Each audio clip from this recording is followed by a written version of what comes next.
Hello everyone, welcome to What If Deku Learned Breathing Techniques and Becomes Demon Slayer Part 4. Before we start, please go support Ichi67 for writing that awesome fanfic. Now let's begin. Stone breathing. Notable users. Jayame Himejima, Hisoka Nakayama, and Ejiro Kirishima. Stone breathing, unlike the other original breathing forms, doesn't use a katana as its weapon of choice, but rather an axe and flail connected together by a chain. Developed in the Sengoku era after a hashira of the time failed to learn sun breathing. Stone breathing requires immense strength to perform and also usually requires the user to have a heightened sense of touch. It has the least amount of users due to these requirements. The current stone hashira is Hisoka Nakayama, with his Tsuguko being Ejiro Kirishima. The weapon has a grey hue due to the color-changing properties of the Nicron metal. Stone breathing consists of 5 forms. First form, Serpentinite Bipolar. The user throws the axe and flail at a target while manipulating the chain into a rotating gesture, creating a drill-like attack. Second form, Upper Smash. The user throws the axe and flail separate from each other for a pincer attack as they near the target. The user smashes down on the chain with his feet, causing the chain to rebound the flail at the target. Third form, Stone Skin. The user uses his axe to either kill a bunch of demons or defend against a bunch of attacks by spinning it around them, making multiple slashes. Fourth form, Volcanic Rock, Rapid Conquest. The user spins both the axe and flail before tossing them for a wide prong attack on the enemy, usually both hitting the target at roughly the same time. Fifth form, Arcs of Justice. The user unleashes a powerful barrage with his axe and flail, with the axe always hitting first shortly, followed by the flail from the opposite direction. Shadow breathing. Notable users. Mizuki Harada, Fumikage Tokoyami. Shadow breathing was created by Mizuki Harada in the modern era, with the technique being derived from moon breathing. When asked how she created it, she said a guy with a weird mark on his face appeared in a dream. Shadow breathing is the stealthiest and fastest technique out of all the breathing forms and has a weird thing that the darker the place, the stronger the form. Unlike other techniques besides sun breathing, shadow breathing takes a heavy toll on the body, with Mizuki usually sleeping for a couple of days after a high-ranking mission.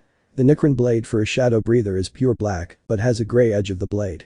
The current and only shadow hashira is Mizuki Harada, with her Tsuguko being Fumikage Tokoyami. Shadow breathing has 5 forms. First form, at dim day. The user disappears into the shadows before appearing behind the enemy for an easy killer hit. Second form, a gloomy overcast. As an attack nears the user, they disappear as if they were shadow before the attacker gets either killed or injured by a horizontal strike. If injured, they are attacked continuously from the shadows around the user until they disrupt the combo. Third form, consuming shade. User swings in circular motion in front of them, making a wall of shadows which blocks all projectiles and attacks. The user can use the form to obscure the target's vision and escape. Fourth form, dusk. The user enters the shadows, then strikes the opponent's openings before going back to the shadows. They repeat this process until the enemy is dead or the combo is interrupted. Fifth form, abyss. The user continuously attacks the enemy, never giving them a moment to breathe. As the attacks increase, it becomes harder for the opponent to determine where the hit will land. It's as if the sword of the user becomes a shadow.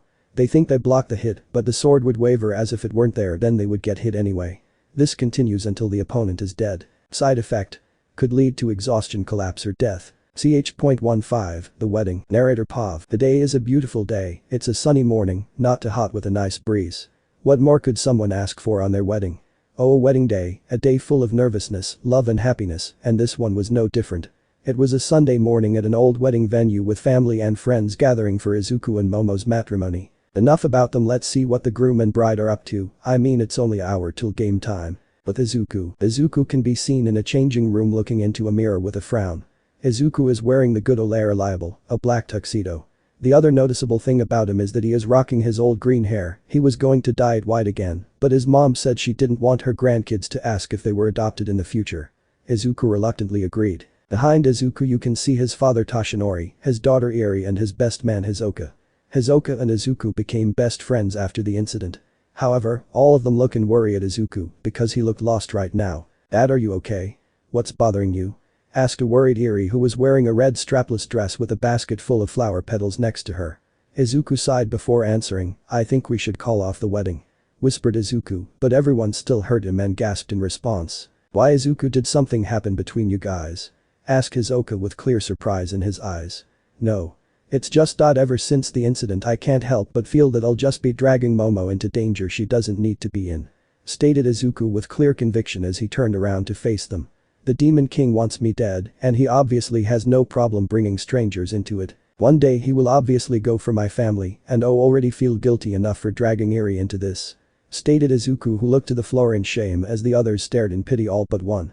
Eri walked up to Izuku and slapped him. "Never say that again," shouted Eri in anger as Izuku held his cheek in shock. "Do you regret saving me that day?" shouted Eri again as her eyes tried to hold back tears. "Of course not, it's just," defended Izuku until Eri punched him in the gut hard. "Then I don't regret having you as a dad," shouted Eri as she punched him again, but not as hard. "Dad. When you started training me you told me the risk of being a slayer, but I still trained. Because I wanted to be just like you, so I accepted the risks. Momo just the same knew the risks when she became one," said Eri as she kept hitting Izuku, but each one having less strength than the last until Eri just held her fists on Izuku while leaning on him. "Dad, we're slayers. We're not expected to live long, so that's why we take risks. Momo took the risk of accepting you and you the same for her, but that doesn't mean you should let fear stop you from being happy with her," said Eri as she hugged Izuku, who instinctively hugged back with tears going down his cheeks. "What I'm trying to say, Dad, is we don't live forever like those demons. We have fears, we have insecurities, but we have each other. That's what makes us human, the ability to lean on each other when things get tough," said Eri as she hugged him tighter, and Izuku couldn't help but smile down at his daughter. "Thank you, Eri. Now let's clean that pretty face, I have to marry a beautiful woman." With Momo was in a different changing room surrounded by all the girls of 1A who were a little heartbroken at first, but got over it except two, her sisters, and her adoptive mother. She was staring into a mirror with big smile, but if you looked closely you could see the doubt and worry in her eyes. She had her ponytail undone and let her jet black hair loose with it in a wavy style. Her dress was pure white with it being the usual wedding dress. While all her bridesmaids wore red strapless like Eri. "So how do I look, girls?" asked Momo as she twirled to give them a better view. They all stared in awe as if they saw an angel. "Izuku is very lucky," said Izumi with a wide smile as some of the girls nodded in agreement except two. "Thanks. That means a lot, I hope you'll be happy with me," said Momo in a sad tone as she looked down, though better her self-confidence is still low. Ichako slapped Momo in the back, causing the girl to yelp in surprise. "Don't worry, Momo, if I know Izuku, and he is probably thinking the same thing with Eri there to slap some sense into him. I know Izuku and he loves you very much," said Ichako, the head bridesmaid and the groom's and bride's best friend. Momo and Ichako got really close with each other over the years, with it kinda being a sister thing. Ichako had one difference in her dress compared to the other girls, and it was a simple butterfly pin in her hair, similar to the one she wears, but far smaller. Momo allowed it since it was like a family heirloom for Ichako. "Thank you, Ichako." 1 hour later, Izuku can be seen standing at the altar with a nervous smile on his face with Hisoka next to him. Standing next to Hisoka was Toshinori and Kaminari. Yeah, somehow someway he became a good friend of Izuku. They met on a joint mission one time where Kaminari had to work alone, they actually got along pretty well. "Calm down, Izuku. Everything will be fine," whispered Hisoka as he could see Izuku looking pale. Shortly after the main doors opened and everyone stood up and turned. Izuku forgot to breathe for a second as his eyes laid upon a goddess. Then he felt a jab in his side delivered by Hisoka which got Izuku back to reality. Momo was already halfway being escorted by Liko, who had a small smile on her now little longer hair. Momo finally arrived at the altar with her and Izuku just staring at each other with love. Everything the priest said was a blur to him. He remembers the priest asking if they understood what marriage means and that they answered yes. However, he was brought back to reality when he heard exchange and vows. Momo started first. "I remember the first time we met and also the first thing you told me. When you saved me I was grateful, though I was a little pissed off that you called me stupid. But instead of just leaving me there to just die, you decided to protect me for a little. Eventually you did force me to survive, but if it weren't for you I would have never made it this far. Izuku, I will always love you no matter the situation. You saved my body and later my heart, so I will do everything I can to return that favor. No matter what, I will always love you, and that's a vow," vowed Momo. Izuku wiped a tear before starting. "Sorry about that, but to be honest that was very dumb idea you had." That got a chuckle out of everyone, and Momo punched him in the shoulder with a pout. "I can't promise you that I'll be able to stay safe due to my job. However, I can promise you that as long as I'm still breathing and that my heart stays beating, I will stay by your side and protect you and our family until I die. Because Momo, you showed me what love feels like, now I will repay that love until the day I die," vowed Izuku, causing Momo to tear up. "Now please bring the rings to tie these vows," asked the priest. Eri soon came up with 2 golden bands on a red pillow. Momo and Izuku soon traded the bands with them now glowing on each other's left hand. "Now speak if you have any objections to this matrimony," shouted the priest to the crowd. Tatsumi and Shoka were about to stand but were quickly forced down by Inko, who gave a glare that quickly stopped any attempt they were thinking about. They silently cried and left afterwards. Shoto was about to stand up until, what am I doing? She loves him and I got to accept that. Thought Shoto before he looked up with a sad smile. Itsuki was however about to say something until he was knocked out by his mother with a low blow. You now may kiss the bride, said the priest as the matrimony between Momo and Izuku Midoriya was sealed with a passionate kiss, followed by loud cheers and clapping. The rest of day was a blur to the newlyweds with it full of laughter and celebrating. Most of the hashira that Izuku had met showed up, Nozomi couldn't make it, but she still sent her congratulations. Shoto apologized to Momo before leaving. Eri met a boy that Izuku quickly threatened. Izumi talked with a guy that she found interesting. All in all it was a great day and a great wedding. Ch.16, Untouchable. Narrator Pav. 1 month after the wedding, they didn't have a honeymoon. Izuku can be seen walking in the woods, his destination an old research lab that has long been abandoned. Why is he going there? Simple, Lower Moon 1 was spotted entering by their recon drones. Izuku this time will be working with the Flower and Flame Hashira, with the Flame Hashira, the only one taking their Tsuguko. Izuku has had minimal interaction with the two Hashira, even when they attend the same meetings now. They don't ignore him, it's just that they never have something to talk about with Izuku and vice versa. A couple minutes later Izuku saw the entrance of the lab, but he also saw Asami Hashibira the Flower Hashira messing with a butterfly with a small smile as she leaned against a nearby tree. She was wearing the Haori that all Flower Hashira have worn since the Taisho era, with a dark pink Demon Slayer uniform. She had semi-long hair and a ponytail that turned blue at the tips, her ponytail was held in place by a blue butterfly pin. Her eyes were two different colors, one green, one blue. She turned her head to Izuku as he arrived, giving him a small smile. Hello Hashibira-san, I hope I'm not late. Called out Izuku as he stopped a couple feet away from Asami. Not at all Midoriya-san. I just arrived and we're still waiting for Todoroki-sama and his Tsuguko. Said Asami as she continued to mess with the butterfly before it flew away. Izuku nodded as he sat down on a rock not far from the entrance. A couple minutes later Izuku saw two figures walk up the hill towards the entrance. It was Enji Todoroki the Flame Hashira with his son Tsuguko Toya Todoroki. Enji Todoroki was wearing the Flame Hashira cloak with a dark blue uniform. He had short spiky hair that was faded at the edge. He had an uninterested look on his face. Toya Todoroki was just wearing a pure white Haori with a normal demon uniform. He looked angry as soon as he saw Izuku. He has white messy hair with the same eyes as his father. Ah, good morning Todoroki-san. Called out Izuku with a grin, but all he got was a grunt in response. Who the hell are you? This is an important mission, we don't have time to waste with a weakling, get the hell out of here and leave it to the strong, snarled Toya at Izuku, who looked like he could care less about what he was saying. I think you should watch your son's mouth Todoroki-sama, or he might lose a tongue talking to a Hashira like that. Said Asami with a small frown directed at Toya, who looked shocked at the news of Izuku being a Hashira. Enji gave Toya a glare that quickly shut up Toya, who clenched his fist in frustration. Well, let's head inside to finish these lowers, said Izuku as he jumped up from his rock and started walking towards the entrance followed by the rest. Do we know it's art at least? Asked Toya with attitude towards Izuku, who was almost at the door. Nope. Replied Izuku with a grin as he opened the door before it went away with the introduction of the smell of rotting flesh. That was enough evidence that demon lived there at least. The first and only floor on the surface was just a lobby with an elevator that obviously only went down. The Slayers packed into the elevator and saw that there was a total of 6 floors with 5 underground. Okay, to make this faster let's have each one of us search a floor. Toya-san take the 2nd floor, Hashibira-san take the 3rd, Todoroki-san take the 4th, and I'll handle the 5th. After we each search our floor we meet back inside the elevator and head to the 6th together. Good plan. Asked Izuku, which everyone quickly nodded in response besides Toya, who huffed in annoyance. If you come across the moon call for backup and we'll come help. Added Enji, where everyone nodded in understanding. They each were soon dropped off at their respective floor until no one remained in the elevator. But Izuku, the 5th floor looked like it used to be a quarantine ward or where they kept their patients with whatever illness. The smell was stronger and almost made Izuku gag, but he continued walking. He didn't really find anything besides old notes on old weapons. Izuku knows when Slayers grew in popularity and power that anything science related that didn't help destroy demons was scrapped a long time ago. Izuku continued walking until he turned a corner and came across 2 demons turned around, revealing the kanji for upper moons in their eyes. Why do they feel so weak? With Enji's floor was a database with old computers that hadn't been turned on in decades. However, 2 upper moons also stood in front of him, but they didn't feel right. Fakes.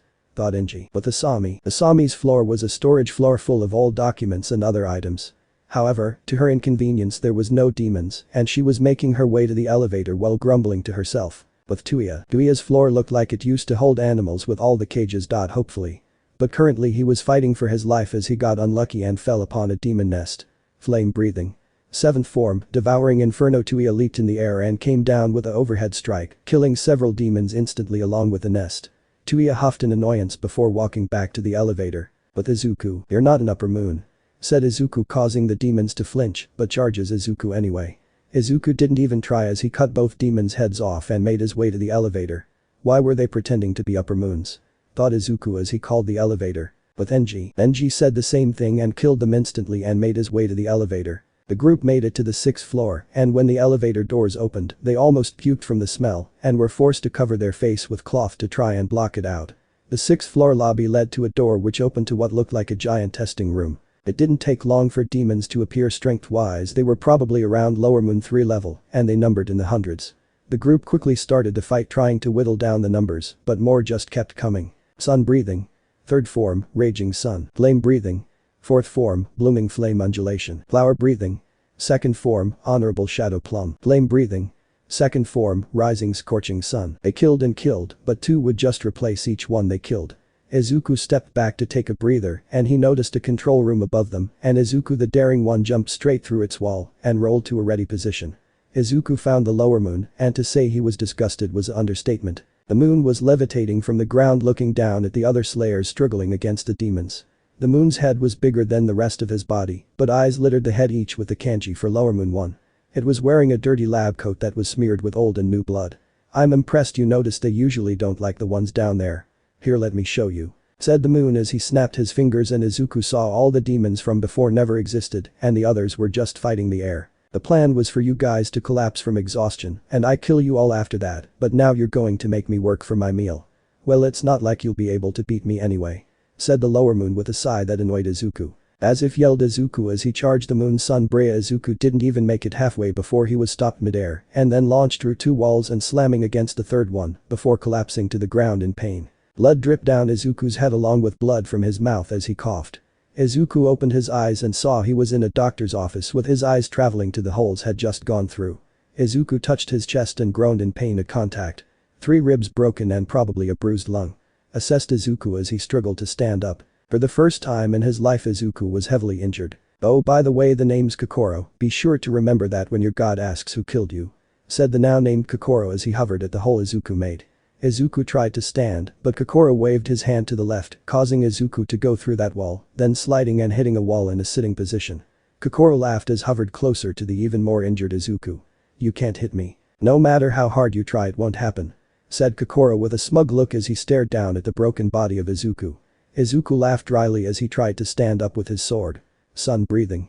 First Izuku was thrown to his right, going through another wall, then sliding and hitting his head, knocking him out. Kokoro hovered over the broken and unconscious body of Izuku with a smile, then turning around and floating back to the control room. I'll kill him later. I want to watch those other slayers struggle a bit more. Thought Kokoro before he hovered back. The drone watched from a corner as it showed everything to HQ, who was quickly sending reinforcements, which were led by Toshinori and Inko, with Momo tagging along. Izuku opened his eyes and all he saw was darkness. He looked down and he was able to see himself pretty clearly, but everything else was just darkness.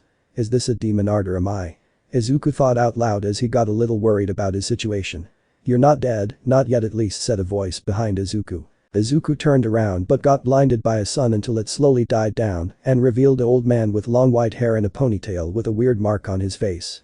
He wore a old-style yellow kimono with a red haori. He also wore some strange earrings. Who are you? Asked Izuku as he stared at the old man. My name is Yurichi. Responded Yurichi with no emotion. Izuku's sweat dropped a little as he waited for the man to continue, but he didn't. So why are you here and where even is here? Asked Izuku as he looked around in the darkness. This is Limbo. Basically you're between life and death, this is how we are talking right now. I am here to see if you have what it takes to finish the Demon King. From what I've seen, most likely not. Said Yurichi as Izuku got a tick mark from his comment. Well, who are you to judge me? Asked an angry Izuku as Yurichi continued to maintain a neutral face. I am the first breathing user and the first sun breathing user. Said Yurichi, which caused Izuku to freeze. I failed as the first, the second did even worse, the third cowered away, and you fourth will most likely be the world's last chance to stop the Demon King. You must get stronger, but first let's make sure you survive today at least. I'll give you my mark, the rest is on you. Said Yurichi as he grabbed Izuku's shoulder, who grunted in pain as he head burned in pain. Last word of advice, you must leave your emotions behind once again," said Yorichi as the darkness was soon overtaken by light with Izuku quickly consumed by it. Izuku's body laid still until his eyes shot open, but they looked dead as if he wasn't completely there. Izuku stood up with no trouble and started walking towards the control room, but besides his eyes the weirdest addition was the ugly mark that was on his right forehead.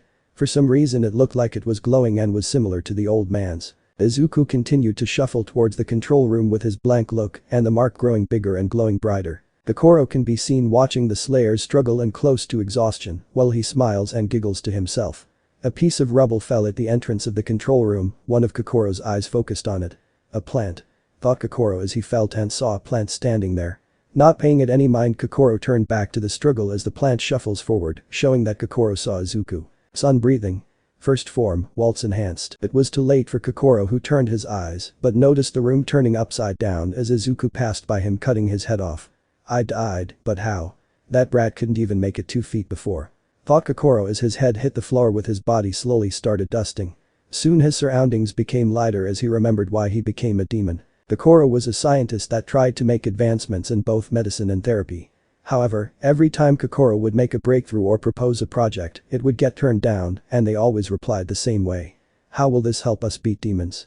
Kokoro fell into a depression that only alcohol could cure. One day they fired him since he wasn't making anything useful. As he was wallowing in anger in an alley, a woman came up to him offering him a chance.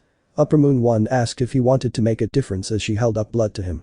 Kokoro never looked back. "I'm sorry master, please forgive me," said Kokoro in his mind. "Useless," was the only reply he got as his body finally dusted away. Asami, Enji and Tuya looked around confused as they were broken out of the spell. Izuku can be seen standing there with an impassive look as a drone looked at him, shocking the general public with the appearance of the new Hashira, along with his injured body and weird look. However, a woman at HQ watches with a small frown.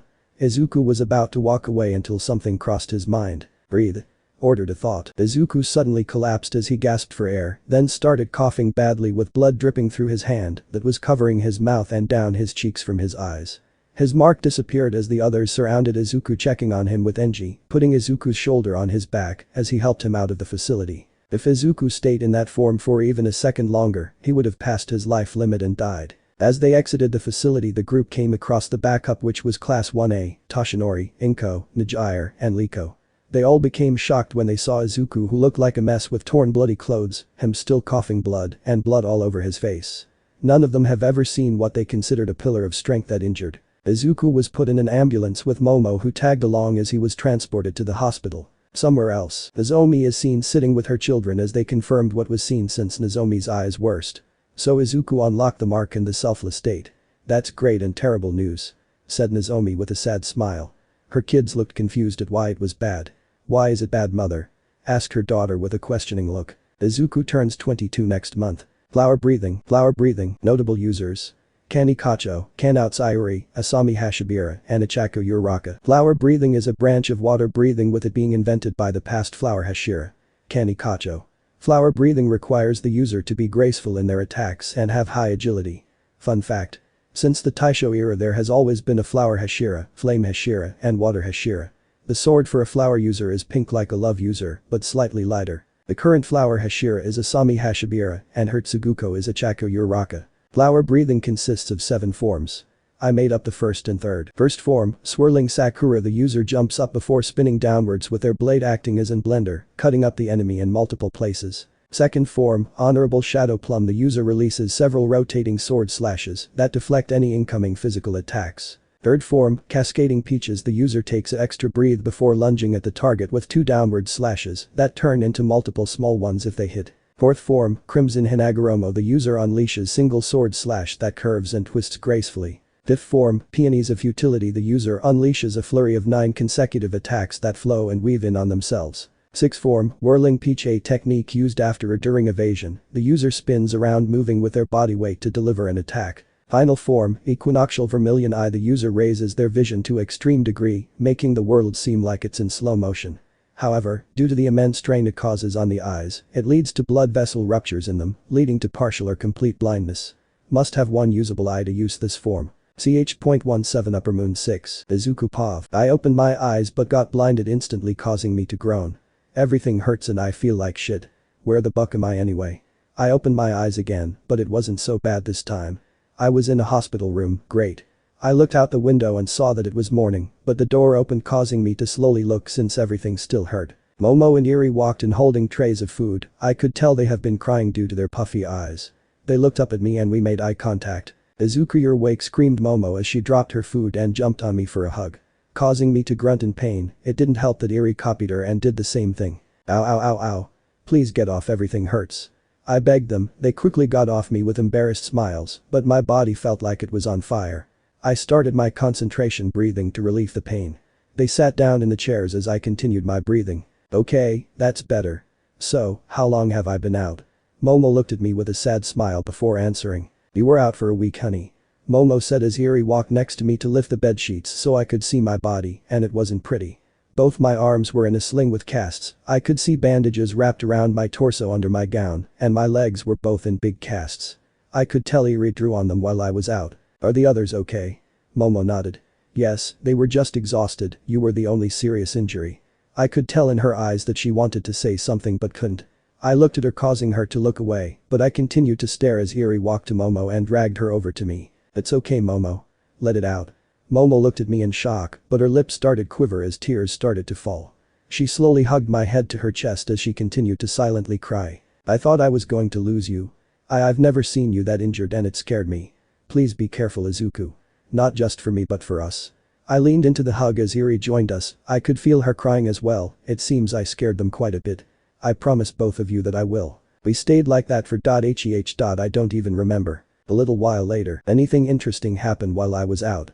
I was eating some food that Eri was feeding me. Since I couldn't move my hands, Momo went to go get after we cleaned up the dropped food earlier, of course. Momo sighed as she looked at the window with an annoyed look, so something troublesome noted. "HQ announced that you were the new Sun Hashira since a public drone was able to follow Todoroki-sama and saw the whole fight. So Nozomi had no choice, huh? Well, that makes my job harder." And the reactions to that. Momo sighed again, but this time she definitely looked annoyed as she rubbed her forehead. "So far it's mixed. Some still remember as the boy that quit slaying while others view you as a fake. There's a couple supporters but not a lot." "I see. Well, I still have a job to do, Eri. Go get the doctor." "Okay." Eri got off the bed as she took off out the door. "I can tell something else is bothering you, tell me, Momo." The news outlets have been outside since you got here, they want to talk to you." "Okay, definitely troublesome and probably annoying as well." "Well, I'll handle that." We comes up the road. Momo soon came to replace Eri in feeding me as we awaited a return. Couple minutes later, Eri soon came back with the doctor. He had saggy black hair and green eyes. He had kind of feeling around him. "Good morning, Mr. Midoriya, glad to see you awake." "Likewise, doctor." "Ah, yes, the name's Mitchell Kanroji, just call me Dr. K. Now let's go over your injuries." Dr. Kanroji walked over to my bed and grabbed out a clipboard. He looked over it and I could already tell it was bad from his face. "How bad?" I asked with a small smile. "Bad? You have 2 broken arms at the forearm, 6 broken ribs, a bruised lung and intestines, your left kneecap was dislocated, right shin fractured, and you twisted your right ankle." Dr. K finished as he looked up to me, a sad look. Momo looked shocked from all the injuries, and Eri looked sad. "So how long till I'm back?" For a normal person I would say you'd be lucky to even walk normal again. But your mark, so I say a month till therapy and fully active in 2. I would tell you more about the mark, but Master Sama wants to talk to you personally about that. So I really did unlock it, shit. "Well, let's get to healing," I said with a big smirk. That Dr. K returned. 2 months later, Izuku Pav. I was walking to HQ. I was told after I'm released from therapy that I was supposed to talk to Nozomi. However, I have to travel by roofs now since everyone knows who I am now. It sucks too since a lot of people don't like me. I mean, last week someone threw a brick at me and Momo when we tried to go on a date. Anyways, I walked into the main estate and made my way towards Nozomi's room. I knocked her door awaiting an answer, but the door opened and I was dragged inside by her son. I think this was Isao. I looked at Nozomi and I couldn't help but feel pity. Her disease was worse and I'm pretty certain she can't even see anymore. She was sitting down next to her daughter Aki. She turned in my direction and smiled, which made me feel a little better. "Ah, Izuku, you're finally here. Have your injuries healed well?" "They're fine, but I should be the one asking if you're alright." She smiled sadly and looked at me with her lightless eyes. I saw her children look at her with sadness that she can't see anymore, but knows anyway. "It's a good day, but that's not why I called you here. Do you remember anything of your fight with Lower Moon 1? I sighed. I knew it was probably on that. "Yes." She nodded with a smile at that. "So do you understand what you have unlocked and what this means?" She asked me with a sad smile on her face, and I knew why it was sad. I've accepted my fate, however I'll be honest, I don't completely understand what happened with the other part. It felt like I wasn't completely there. The state you were in is called the selfless state, basically you put your mind into a state where it's like you're a plant. No desires, no spirit and no emotions. It's a perfect counter to demons that use those as senses. We sat there in silence as her children brought us tea. She asked me about my recovery and how I'm handling the spotlight. I was honest with her, I didn't like it one bit. That's the only reason why I called you in. But are you going to tell Momo or Eri about why you know? I never thought about that, I mean how can I tell them? Should I tell them? I don't know. Another 2 months pass. Narrator Pav. Izuku can be seen on a rooftop staring down to the streets with a frown as he waited for his partners. Even if he should be thinking about the mission he can't. He lied to his friends, his family, his wife and daughter. He just couldn't do it. So far he doesn't have any side effects, but he knows they'll come. As Izuku stared down at the city, 4 figures landed behind him. Izuku sighed before he turned around with a small smile at his partners. What's up Izuku? I'm good, how have you been Rumi, and who's the new girl? A tanned muscular woman yelled at Izuku with a huge grin. She was the beast Hashira Rumi Isagayama. Next to her was a short blonde girl who was wearing Demon Slayer uniform. She had 2 swords, so it was safe to assume she was a beast breather. Oh, this is my Tsuguko Pony Tsunatori. She's from the American division, so she prefers her first name. Nice to meet you, son Hashira, I've heard a lot about you. Izuku couldn't help but laugh at the American over-exaggerating the bow. It's fine Pony, don't break your back. How are you doing Nishiya-san, Shiozaki-san? It could be Midoriya-san, but what's the mission? A short man asked. He had black hair with a brown face mask. Next to him stood a girl with prayer beads on her neck and long green hair. They were the Wood Hashira Shinji Nishiya and his Tsuguko Ibara Shiozaki. Yes, Midoriya-sama, what is our mission? HQ didn't say anything to us. Izuku's smile turned to a frown as he turned around and looked down at the city again. There is rumors that Upper Moon 6 is roaming the streets here and we are going to kill it. The other's eyes widened until they narrowed in seriousness. Do we know its art? Asked Shinji with a serious look in his eyes as he wondered if it was smart to bring Ibara. No. We don't know any of the remaining moon's arts. We're going in blind. Upper Moon 6 apparently wears a large cloak in the city as he travels to place. So we're splitting up, I'll stay here, Rumi Pony take the east side, Nishiya-san Shiozaki-san take the west.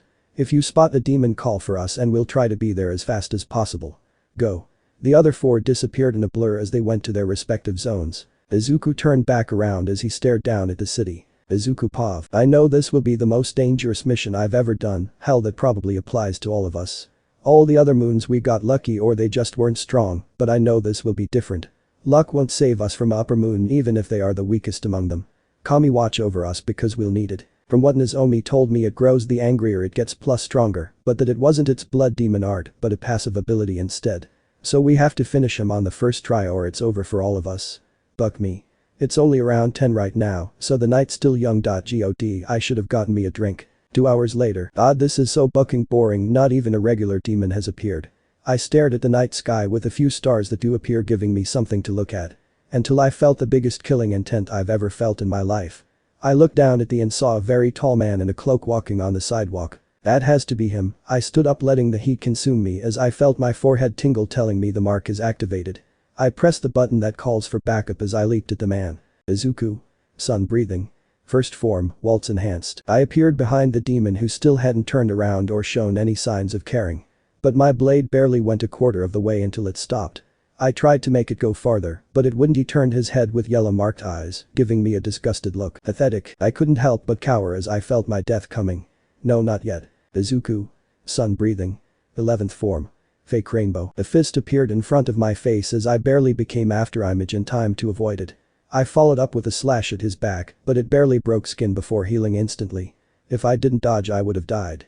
The demon stared at me with an unimpressed look. So you're the one Master warned us about. Honestly, I don't see anything to worry about. He tore off the remains of his cloak as his body started to grow, revealing his brown muscular body and animal-like face with kanji and his proving his identity. He finally stopped growing at what looked to easily be 11 feet tall. My name's Dorgan Upper Moon 6 and I will kill you. Izuku Midoriya the Sun Hashira. Izuku? We'll see about that. Narrator Pav. Dorgan. Disaster. Dorgan slammed his foot on the ground, confusing Izuku until everything started shaking, breaking the street apart and causing buildings' windows to break and pieces of the buildings to fall, forcing Izuku to dodge. Izuku. He caused a bucking earthquake with one step. Izuku barely dodged a store sign when Dorrigan appeared in front of Izuku, punching him into a lamppost, causing it to crumble. Izuku staggered up holding his side, which had a broken rib. Dorrigan stepped forward towards Izuku as Rumi and Pony appeared behind and in front of him. Rumi. Beast breathing. Fourth fang, slice and dice. Pony. Beast breathing.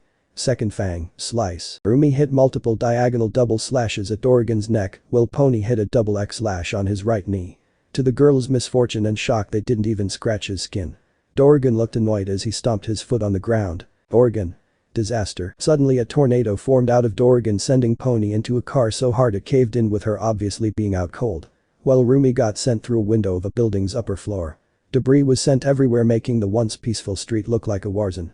Izuku could only stare in shock. As drones arrived once the wind died down, with Dorrigan standing in the middle of the carnage with small smile. Izuku. This guy, he's a monster cock and I even beat him.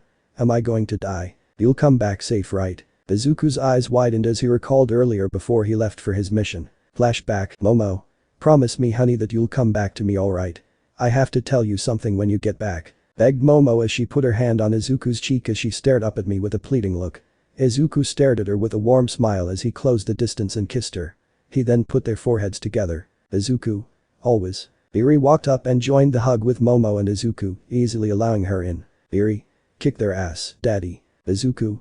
Always have. They stayed like that until Izuku broke the hug, giving them both a kiss on the head before he walked out the door with them waving at him as he left. Flashback end. Izuku closed his eyes and opened them again with all his fears gone and instead replaced with fiery determination. Izuku channeled more into Mark, making it glow brighter and grow bigger. Izuku. Sun breathing. Ninth form, Dragon Sun Halo Head Dance Enhanced. A sun dragon appeared as Izuku struck him in the neck, arms, torso and eyes with slashes, but they never went far in before they got healed instantly.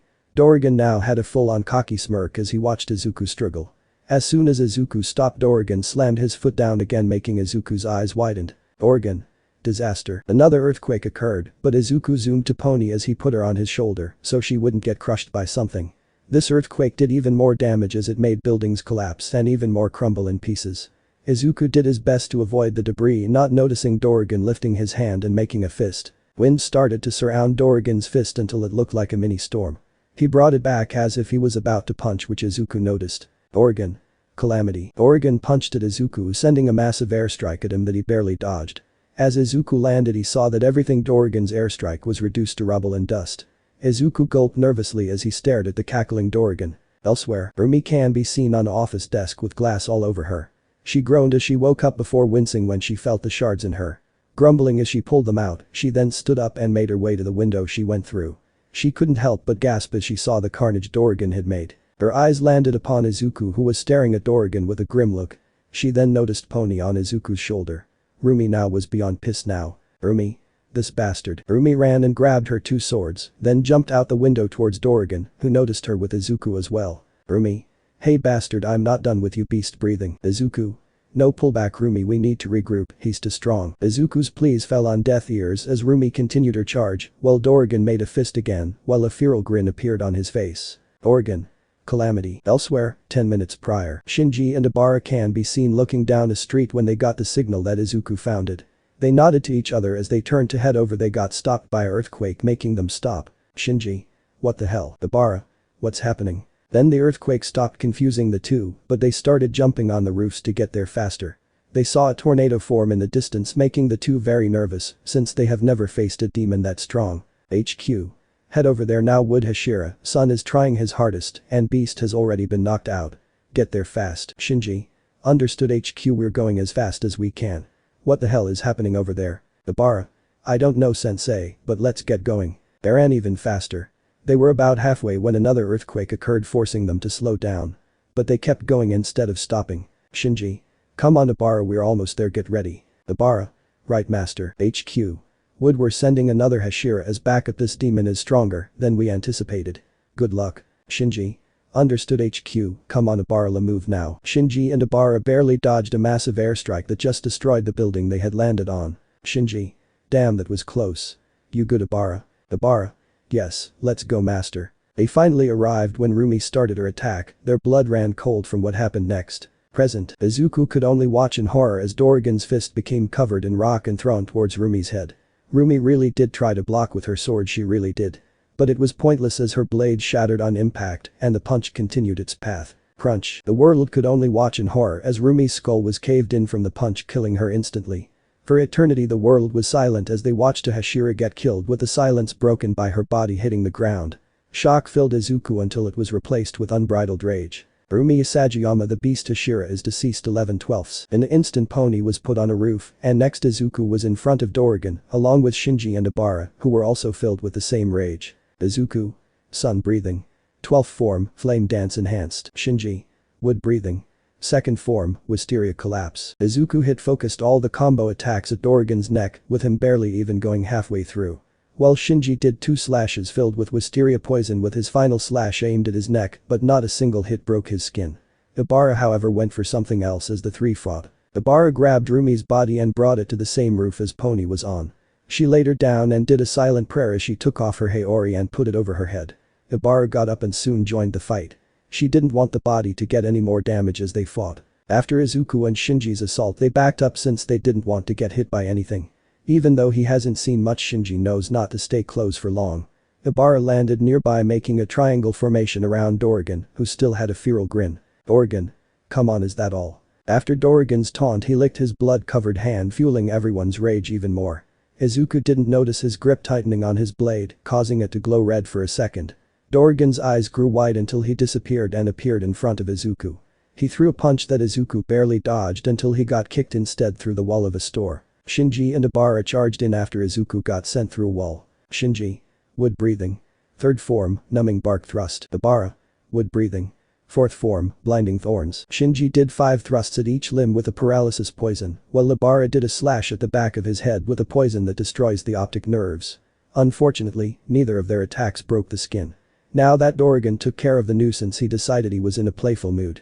So, Dorrigan started to fight back a little. Meanwhile, HQ. Hurry Ice, they need backup now. Don't worry because I'm here and looks like just in time. Standing on a roof over the three fighting was a middle-aged woman with long white hair tied in a ponytail with a icy blue Haori and uniform is the Ice Ashira Rei Todoroki. She unsheathed her blade revealing the icy blue sword as she waited for her opening. Now thought Rei as she jumped off the building straight towards Dorrigan. Rei. Furumi. Ice breathing.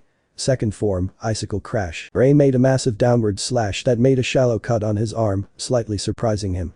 Giving the other two a chance to catch their breath. Dorrigan looked extremely annoyed that one of these weaklings actually broke his skin. Rei charged forward at Dorrigan, who stepped back and clapped his hands together. Dorrigan. Mishap. Rei's foot all of a sudden slipped right when she was about to hit Dorrigan. As she fell, Dorrigan kicked her back into a car. Even though she barely blocked in time, she still broke a couple ribs. However, she got up again and recreated the triangle formation around Dorrigan. Everyone nodded and charged Dorrigan. Rei. Ice breathing. 4th form, unwavering snowstorm. Shinji. Wood breathing. 1st form, saplings of rejuvenation. Ibara. Wood breathing. 3rd form, numbing bark thrust. Rei became a blur of white as slashes started appearing all over Dorrigan, with each cut looking deeper than the last as the blur still traveled all around him. Shinji slashed at the wounds with his own slashes mixed with a poison that slowly aged a demon, draining their stamina. Ibara made thrusts in the wounds hoping to activate the paralysis. Dorrigan was not happy. Dorrigan waved his hand down, causing all the Slayer to move back to prepare for what might happen. Dorrigan. Setback. Rei took a small step forward, but her MCL tore instantly, causing her to crumble in pain. Shinji took a step towards Rei, but his belt holding his scabbard fell off from a tear and it seemed causing it to trip Shinji, blowing dust in the air that blew in Ibara's eye. Dorrigan's grin grew. Dorrigan. Calamity. Rocks covered Dorrigan's fist again as he appeared in front of Ibara, who barely had time to block as the fist connected with her, sending her into a car with both arms broken and unconscious.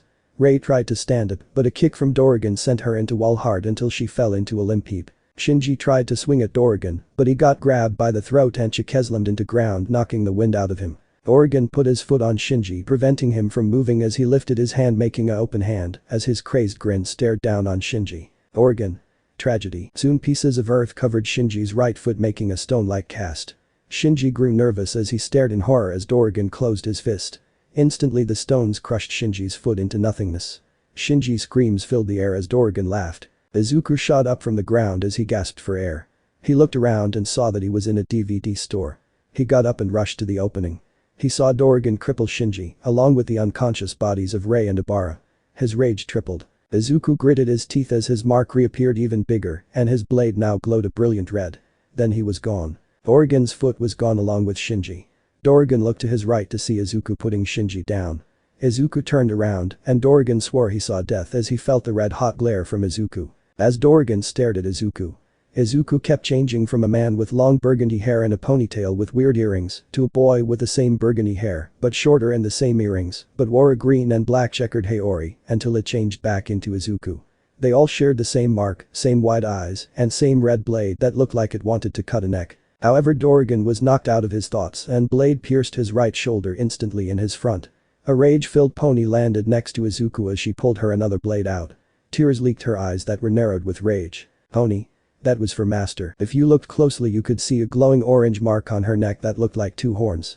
Dorrigan tried to reach for the blade on his shoulder to pull it out, but Izuku appeared in front of him. Izuku. Sun breathing. First form, waltz. Izuku cut off the arm that was trying to reach the blade, shocking Dorrigan. Izuku then tapped the sword in his shoulder, turning it red, causing Dorrigan to scream in pain. Izuku backed up next to Pony. He nodded to her and she seemed to get the message as she darted off to the others. Izuku engaged Dorrigan, keeping him from taking the sword out or using his arts. Making the demon extremely nervous and slightly scared. Dorrigan. He couldn't even break my skin before. What happened? The same with that blondie. Dorrigan's demon art. Manipulation. Dorrigan has the ability to manipulate anything around him from the biggest thing to the smallest. For example, he can manipulate nature, people's bodies, and even things like luck. However, he needs to coordinate a movement to set action and to be able to keep a calm mind so neutral. X. Closing fist equals nature come to, stomping feet equals send nature out, clap equals luck taken, wave down equals luck redirected. Izuku knocked Dorrigan onto his back as Pony appeared behind Dorrigan holding Shinji's and Ibara's swords with rays in her mouth. She threw Shinji's to Izuku, who caught it and slammed the now red blade into Dorrigan's left arm, pinning it to the ground as Pony did the same to his right arm with Ibara's sword. Pony tossed Rei's sword to Izuku as they repeated the same process with his legs, pinning Dorrigan completely to the ground as he struggled to escape until Izuku hit all the blades, causing them to turn red. Izuku then used a fallen lampist as a jumping pad, giving him mad air. Izuku lifted his word as he prepared to end this carnage. All Dorrigan could do was beg for mercy that never came. Izuku. Sun breathing.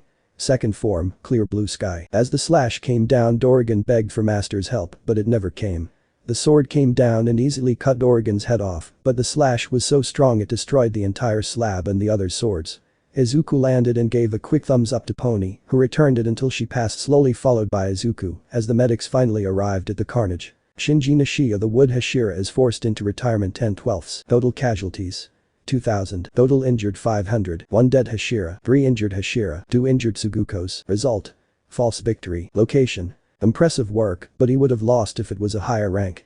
He is still not ready, but he is close. 1 week later, Izuku's eyes shot open as he gasped for air. He looked around but relaxed as he just saw a hospital room.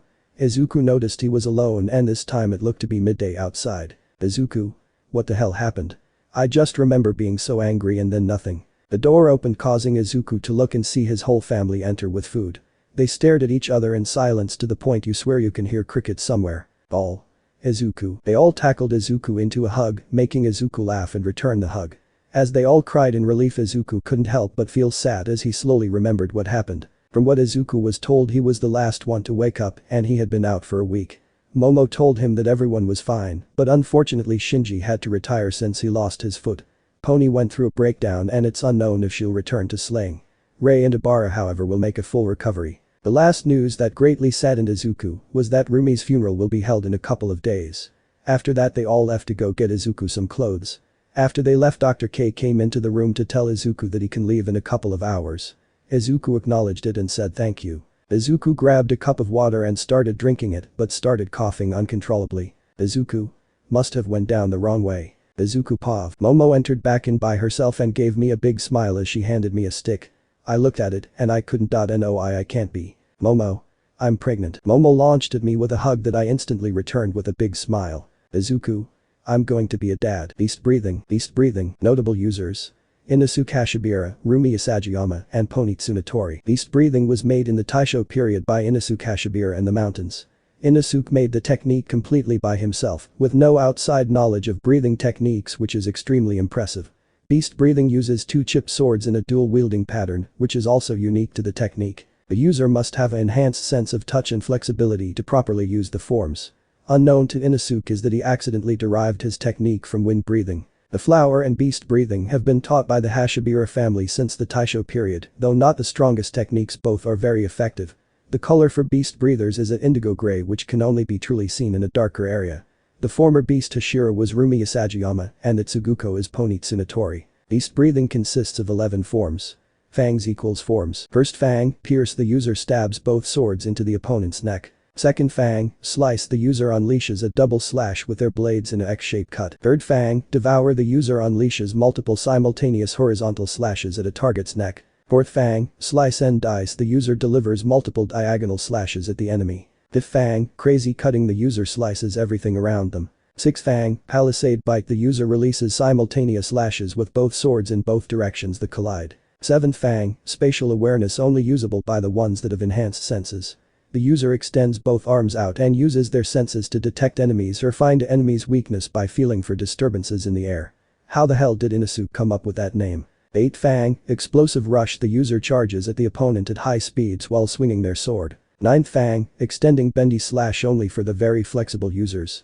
The user purposefully dislocates their arm while swinging to increase their range of attack, however they can only attack once. 10th fang, whirling fangs, the user rapidly spins their blades in a circular motion to block incoming attacks. Sudden throwing attack, the user just throws their swords at the opponent. Wood breathing, notable users. Shinji Nishiya and Abara Shiozaki. Wood breathing was developed in the modern era by Shinji after he came across old notebooks from the Taiho period written by an old hashira that specialized in poison. Inspired, Shinji began the creation of wood breathing. Wood breathing uses different poisons in its 6 forms, each one doing a different effect on the opponent. Wood breathing requires quick and agile movements, along with the necessary strength to decapitate. The wood user's swords are brown in color at the edge, with Abara's being pure brown. They swap out the poisons by sheathing their blade every time they do a different form or the same form. Wood breathing is derived from insect breathing and water breathing. Wood breathing consists of 6 forms. First form, saplings of rejuvenation, the user constantly slashes the target with each successful hit, slowly draining the stamina of the demon. The stamina is drained by a poison that ages a demon considerably. However, due to the movement of the form, the user gains stamina back. Second form, wisteria collapse, the user swings 3 times at the opponent, with the first 2 hitting the legs and the final hitting the neck. The sword is coated with wisteria poison, so even if they don't behead them, the poison would finish the job. Third form, numbing bark thrust, the user uses 5 thrust attacks, each one hitting a different limb, with the final thrust struck at the neck. So arms, legs, then neck. The sword is coated with a paralysis poison that slowly kills nerves, giving the user enough time for easy beheading. Fourth form, blinding thorns, the user backflips over the opponent and slashes the back of the head, hitting the optic lobe. The user's sword is covered with a poison that destroys the nerves in the brain, effectively blinding the opponent. Fifth form, timber, the user slashes at the arms, legs, or neck to cut them off. Their blade is coated with a poison that doubles the pain the enemy feels, effectively torturing the demon before they die. Sixth form, forest of hell, the user starts a 10 combo attack with their blade covered in a poison that will make the enemy feel like they are burning alive. The combo starts with a vertical downward slash into uppercut slash into the chest, then a backflip slash at the nape of the neck, land and slash the back of the knee, spin and slash the front of the other knee, stab through the ribs, spin the blade and swing it out upwards, monk cut across the chest, a spinning slash at the throat, and finally jumping downward slash at the neck. Meant to torture the demon. Ice breathing, notable users. Rei Todoroki, Fayumi Todoroki DC, Natsuo Todoroki DC, Shoto Todoroki, and Shoka Todoroki. Created by Rei Todoroki, ice breathing is derived from flame breathing and requires the user to both be physically strong and extremely fast. She used to be a flame user, but she felt that it never fit until she was inspired one snowy day as she watched her husband practice in the yard.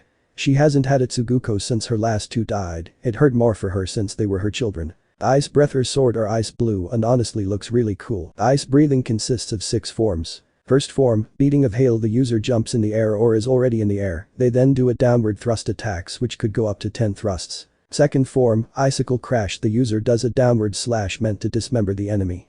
However, the attack is stronger if the user is falling, stronger the longer the fall. Third form, eternal glacier, the user does a circular slash to defend themselves from range and close range attacks. Fourth form, unwavering snowstorm, the user constantly bombards the opponent with slashes coming from and landing at all angles. The longer the form goes, the stronger the slashes get. Ends when interrupted. Diff form, freezing death. The user uses a high-speed horizontal slash, aimed for the opponent's neck. Meant to finish the job fast. 6 form, blizzard. The user puts their sword back into its sheath as they narrow their eyes at the enemy. The enemy attacks, but the user disappears into a snowy wind as the enemy gets struck before the user reappears again. The enemy attacks again, but the user disappears and repeats the process, but they get hit twice. Basically for every miss they get hit the same amount they missed. It looks like the enemy is surrounded by a blizzard. Ch.18, Shadow King. 22. 6 months after the last chapter, Izuku Pov. The damage my body sustained from the last fight was worse than we thought. I was ordered by HQ to take a break for a little while, which was actually 3 months. However, the damage wasn't from the actual fight. The mark, I can feel it eating away at me, and I am getting worse. I almost got caught by Momo when I had a coughing fit in front of her. Thank God I was eating when it happened, so I was able to play it off, but I think Eri is catching on. God, I hope she won't be the first to find out. The fits used to be once a month, now it's one every other week, and each one hurts more than the last. My mark and technique is stronger, though. Oh, I can make my blade red at will now, so that's helpful. Sigh, when I die I know Momo will probably hate me along with Eri, whether my death's from this damn mark or that damn demon. However, I will wipe this world of demons before I do. Oh, we moved into the estate I was telling you about, and it's really nice. I'll visit soon, master. I got up from the ground and put out the candles on the gravestone. It was dreary morning and I was told to take the day off by Nozomi. I tried to argue but she wasn't hearing it. I guess I'll work with Eri on her forms again. She's definitely stronger than me when I was her age, she's a prodigy. The walk back home was slow and uneventful, with me stopping every once in a while just to stare at a family, something I know will be broken soon. I know Momo would never forgive me, especially since I'm hiding this, but I pray the kids do. I got home to the estate. It was located in the HQ square where the other Hashira's estates are. I live in between my old home, the Wind Estate, and Momo's old home, the Water Estate. So we have friendly neighbors. I walked in greeting Momo and Eri, who were watching TV. Momo's belly was definitely bigger, which had caused her to go on maternal leave for now. They both got up and hugged me, which I gladly returned. Momo. Honey, you're back already? Izuku. Yeah, I cut it short, but I'll visit again soon. I still have some things I need to get off my chest. Eri? You can always talk to us, Dad. We'll always be there for you, and don't forget it. I put my hand on Eri's head, giving it light rub as my face turned into a sad smile. Izuku. I'll remember that. Come on, Eri, let's go practice outside. Eri? Yay, I'll go change real quick. Eri zoomed off towards her room as me and Momo smiled at her enthusiasm. Momo. Are you okay, babe? You look like you want to say something. Tell her. Izuku. I'm just wondering what gender they are. I just can't wait. Howard. Momo. Izuku, we said we're going to wait and that's final. Izuku. Okay, as long as we don't name them Eri Jr. Eri. Okay, I'm ready, let's go, Dad. Izuku. Right behind you. Momo. Be careful and please don't break the fence again. Izuku and Eri. No promises. Momo. Sigh, I swear those two sometimes. I followed Eri to the backyard and told her to start her warm-up.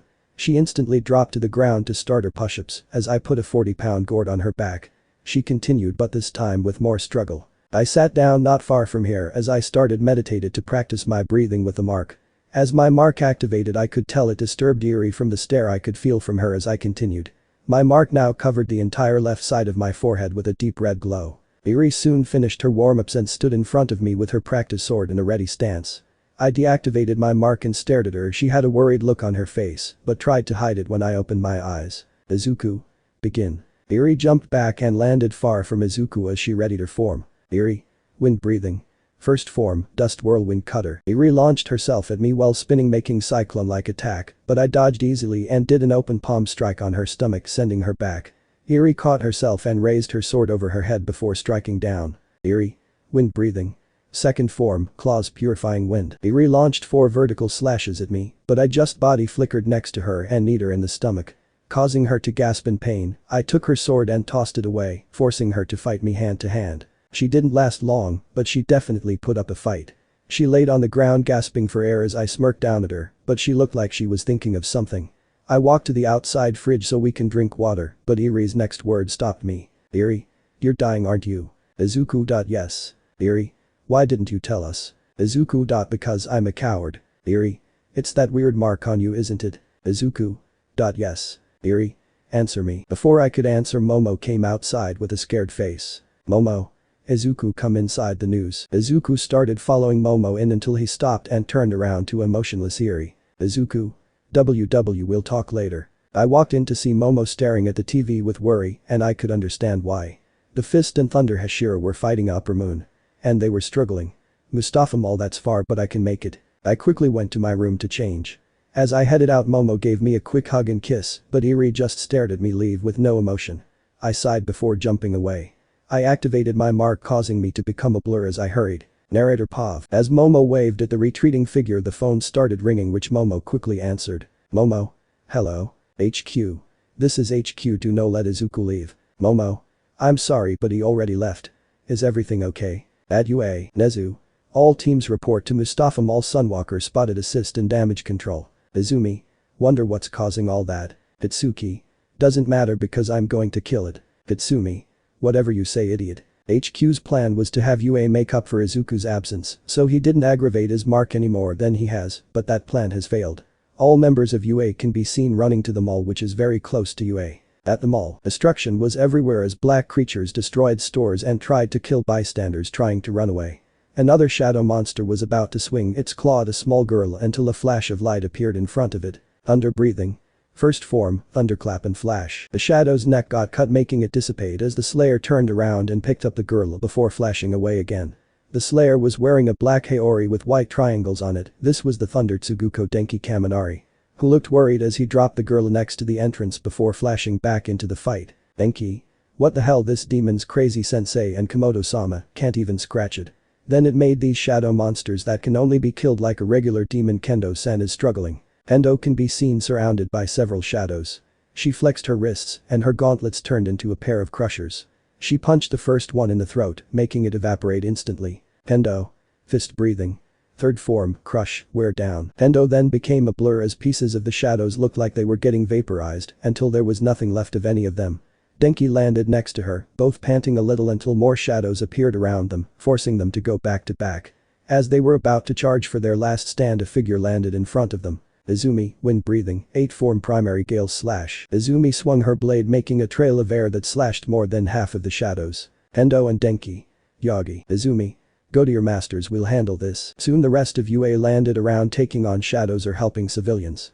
Denki and Kendo nodded before taking off towards the central area, which is where the two Hashira were fighting Upper Moon 5, who was just using shadow tendrils, as he stood still in the middle with no interest at all. The Thunder Hashira Hikaru Agatsuma and the Fist Hashira Takeo Komodo can be seen panting as they continue to avoid the slashes from the tendrils. Soon Kendo and Denki landed near their masters, who just quickly acknowledged them before looking back to the moon. U5. You can bring a whole army and it still won't be enough. Takeo and Kendo. Fist breathing. Fifth form, crush, unwavering. Denki and Hikaru. Thunder breathing. First form, thunderclap and flash, Godspeed. Takeo and Kendo went into a stance which made them have a slight golden glow, while Denki and Hikaru disappeared in a flash and appeared with their swords right at the moon's neck. U5 made shadow daggers, blocking both attacks easily before sending them flying, but the two landed on their feet.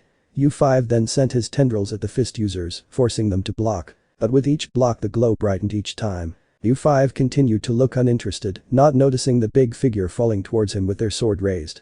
As U5 turned around, he finally noticed a big blonde man coming at him with his green sword. Ashi. Wind breathing. Fifth form, cold mountain wind. Ashi landed his attack, which were several circular arcs that surrounded U5 that started cutting him all over, causing a dust to go everywhere. Tashi jumped back next to Hikaru, who just gave a small smile to him. The dust cleared and it showed U5 with an annoyed look as small cuts started healing all over him. Two golden blurs appeared in front and behind U5, they revealed to be Kendo and Takeo, both with a very bright golden glow around them. U5 raised his eyebrows as they both raised their gauntlets that also had the brilliant gold glow. Kendo. Fist breathing. Third form, crush, wear down. Takeo. Fist breathing. Second form, crush, devastating hook. Kendo released punches all over U5 front with the breaking of bones very audible in the mall. Takeo raised his right hand after Kendo's assault and released a right hook across U5's face, sending him flying into a wall. Kendo and Takeo's golden glow dissipated and quickly fist bumped before returning to their stances along with everyone else. The dust settled, revealing an injured U5 who stood up as his jaw hanged of his face. You could hear his bones fix themselves as he stood up. He then forced his jaw into place before twisting his neck and giving them all a small smile, which was returned with a glare. U5. So you guys can be interesting. Please entertain me while I wait. But Izuku was about halfway when several drones cut him off, forcing him to stop with an annoyed look. Izuku. What's the meaning of this? Nozomi. Izuku turn back now. Izuku. Nozomi why? I can handle this. Nozomi. Izuku if you aggravate this mark anymore you will die before 25. Izuku. Nozomi. Turn back Izuku stay with your family and stick to the plan. They can handle this. Izuku. I'm sorry Nozomi. Izuku slashed all the drones into pieces and then started taking off towards the mall again. Izuku. I'll live with the consequences. At the mall, Takeo can be seen being launched away by a smack of a tendril, while Kendo grabbed one before striking down breaking it. Tashi is focusing on destroying the tendrils, while Denki and Hikaru nodded towards each other. Hikaru. Thunder breathing. Fourth form, distant thunder. Hikaru swung downward sending a lightning ball that U5 blocked with a shadow shield that caused the ball to explode, making several gashes on it through the shield. Denki appeared on the side of U5 face with his sword almost at U5's neck. Denki. Thunder breathing.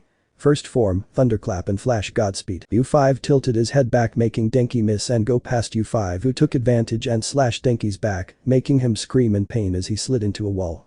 Hikaru got angry and raised his sword before swinging it down. Hikaru. Thunder breathing. Sixth form, rumble and flash. Several streaks of lightning rocketed towards U5 who used both arms to make a shield blocking the bolts. Once they seized a tendril shot out of the shield striking Hikaru in the shoulder and pinning him into a wall, making him scream in pain. Kendo jumped at U5's back with a golden glow around her. U5 scowled in annoyance as Kendo raised her gauntlets clasping them together over her head. Kendo. Fist breathing. Fourth form, crush, overhead crusher. As her hands came down on U5 he caught the overhead surprising her.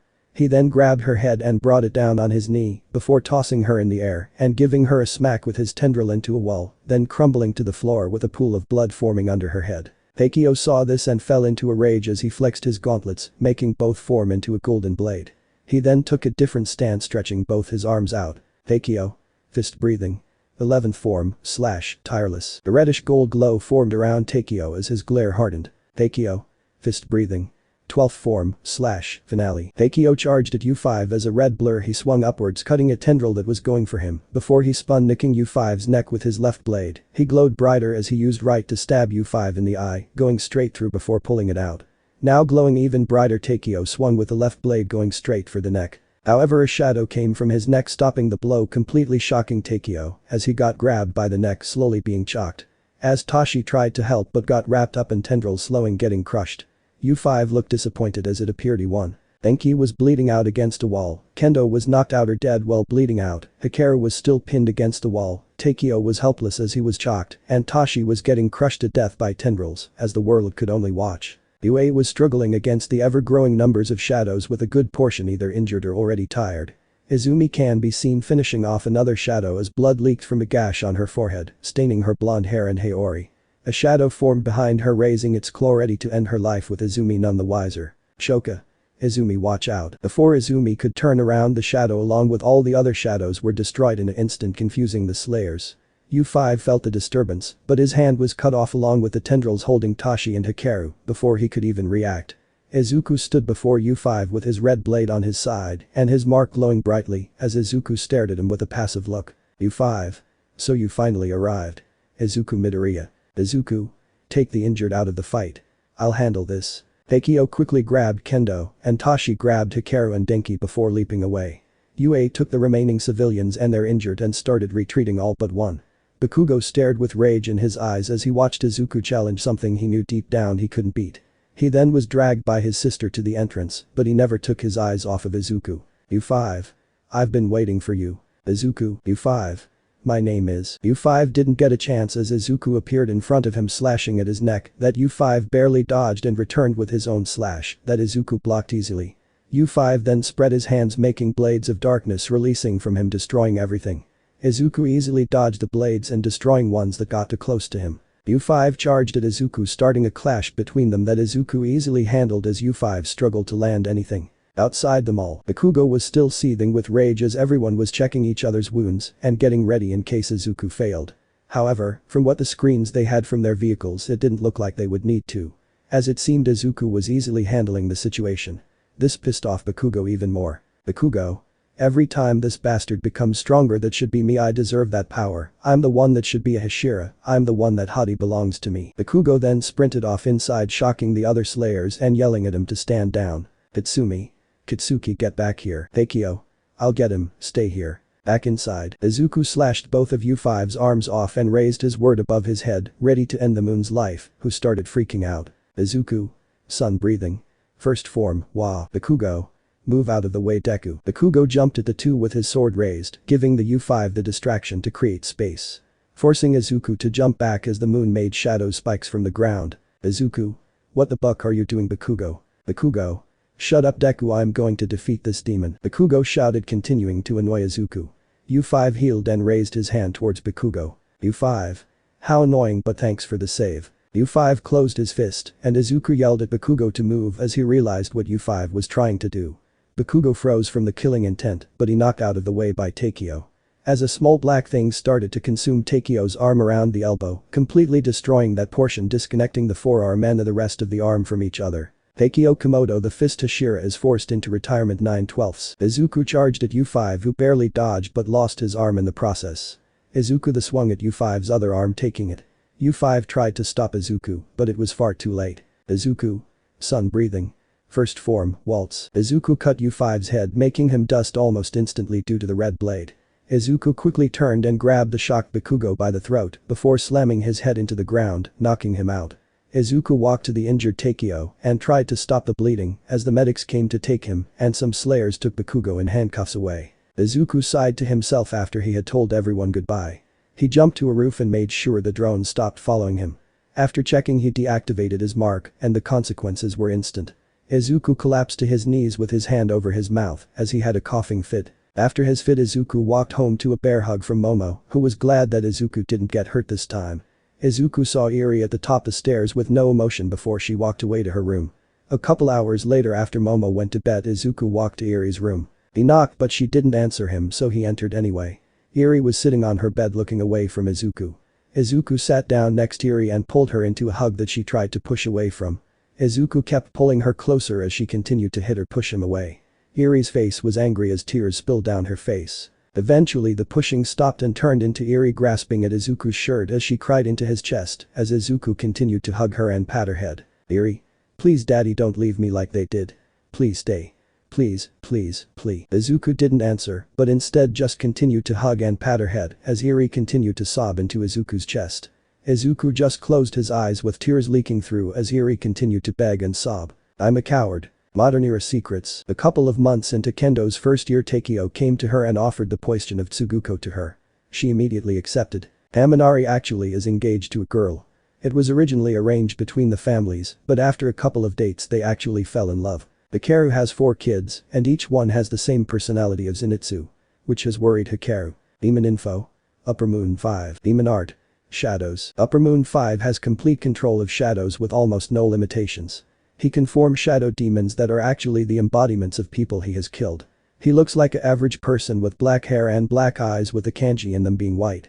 The demon doesn't wear anything on his body but covers his private parts with shadows. Under breathing. Let me know in the comments below if you guys want the next part. Also check out my other video that has been shown and left. Thank you for watching. If you enjoyed this video, please like and share this video. And have a fantastic day. Bye.